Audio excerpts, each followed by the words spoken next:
Hi guys, as we enter into the end of Samhain, and I just wanted to wish you all a happy Halloween. So I'm currently 48 hours into a 1,000 hour fast.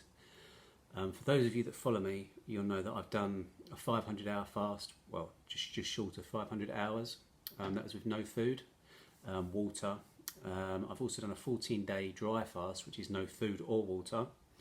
And I've also done seven-day hard dry fast, which is no food, no water, no contact with water.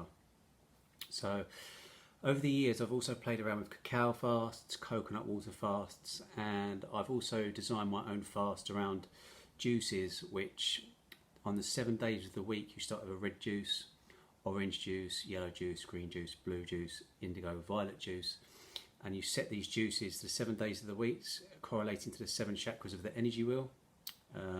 And you do a certain meditation to release the energy from each of the chakras in the body. Now we have 114 chakras in the body, but there's 7 in the main energy wheel. The 7 in the main energy wheel create the colours of the rainbow. So what I'm going to talk to you about today is how fasting, just drinking water and taking in sunlight, which is technically what you need to create a rainbow, can help kickstart your energy wheel into taking your energy back from outside sources. So I am an intuitive eater, so I only eat as and when I actually want to. Most of the time when I do eat, it's mainly fruit and nuts. The reason why is fruit is 90% water.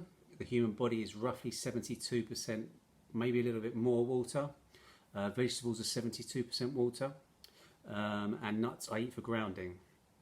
But your body is a high vibrational frequency energy instrument.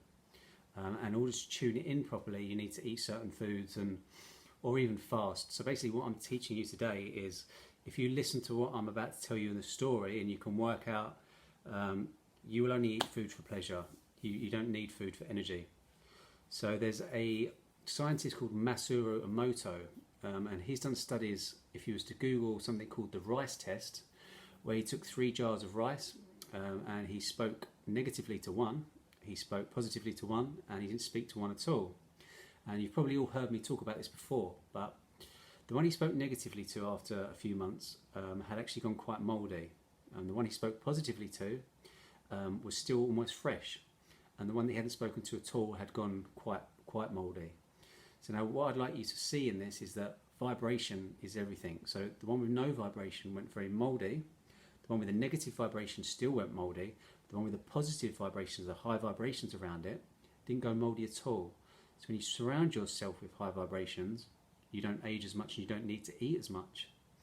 Now, the other test that he done was taking water and taking the labels off of it and writing his own words onto the labels. Now, what he found was when you write words like love and light and high vibrational words and put them onto water, the molecular structure of the water creates like an angelic crystalline type figure in it. So it almost purifies and changes the structure of the water. When you write words like hate and just negative words and low vibration words, it creates a very clouded, distorted structure in the water. Now your body is 72% water. This is how some people will tell you that spelling, like words, when you talk to someone, you're actually casting spells. Now when we go to school, the first thing we're taught really is spelling. Because the words you use and the words you talk to people create a vibration, and it sends out a vibration, and that will have an effect on the person because it affects the water in their body. So this is why I believe communication, well, speaking is a very poor form of communication. Once you learn how to read energies and once you learn other things, I don't think it will be long before humans have accessed the 20% of their brains like dolphins do and be able to communicate telepathically. This is my personal experience and my beliefs. So whatever you feel and resonate with, please take from it. Anything you don't, just cast it aside. But now what I'm going to suggest, and the seed I want to plant in you, and hopefully it will be a catalyst for a change in perspective, is all the foods you eat, on the containers, on the labels, they have proteins, carbs and fats, which you associate to doing certain things to your body. So when you eat high proteins, we're led to believe we need to eat lots of proteins in order to put on weight. So this led me to believe I needed to be a meat eater for years, and I'd eat chickens all day long and steaks. And because I put that belief into it, I did gain a bit of weight. But 3 years ago, I went onto a plant-based diet, and I actually started to see other people eating plant-based diets that were still strong and still still able to lift heavy weights, and I can actually just lift as heavy weights now as I could back then because I put my belief into it.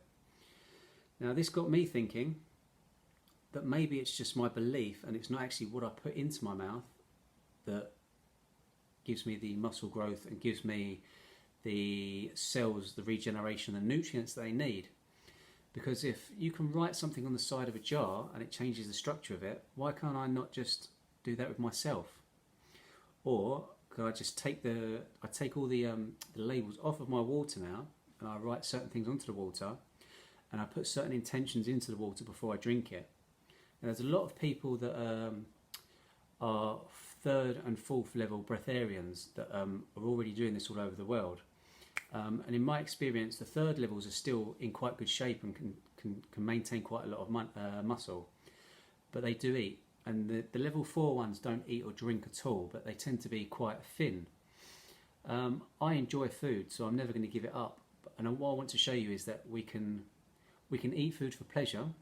And I think if you understand what I'm saying, you'll work it out and you'll be able to do this too. But then you take your power away from the food. So we give our power away to the food by believing we need these proteins, carbs, and sugars, fats, and all of these things. But what about if you was to take the labels off the jars and to write new things on them and put your own intentions into it? So now you believe, you just take water and you put proteins, fats, carbs. It sounds very, very wild, but I've been doing this for nearly 3 years now. And what I intend to show next year when I go 365 days without food is I'm going to do it in 4 sections. So the first 3 months of 2020, I'm going to show you there's a vegan protein shake called Amazing Grass. It's all organic, it's vegan, and it contains a lot of fruits and vegetables.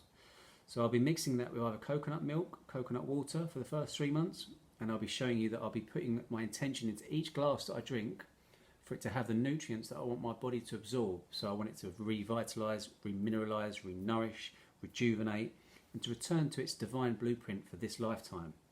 Now that's something I learned from a shaman called Jose Luis Stevens. He's got some books for sale on iTunes and I definitely recommend them. He does a process where you go through your whole body, the organs, the vascular system, and you basically regenerate the whole system in your body just by mentally putting your energy into each part. So you put your energy into the heart and you rejuvenate it, and you take it into the kidneys, the lungs, because wherever you place your attention, that's where energy goes.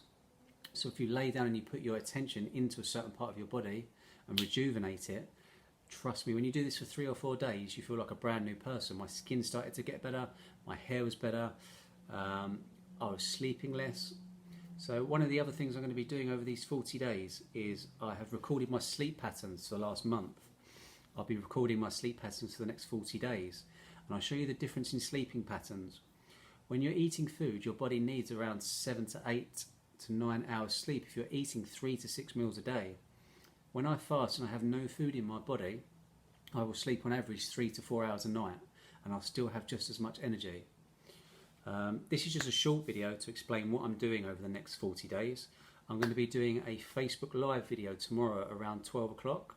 For any of you that'd like to log on and ask me questions, my name on Facebook is Elliot Timothy Harling Bethel. I'm going to be keeping these videos to 10 minutes roughly because I'd like to put them onto Instagram and onto YouTube. And I'd like all of you to share and spread the word on this and get it out to as many people as you can, because if you understand and you listen to what I'm saying, I guarantee you'll be able to do what I'm doing and only have to eat food for pleasure and not for energy. I hope you all have a really happy Halloween. Thank you for watching this video and I hope you enjoyed it. And I look forward to either seeing you tomorrow on the Facebook Live or seeing you tomorrow on the next video that I do. Thank you.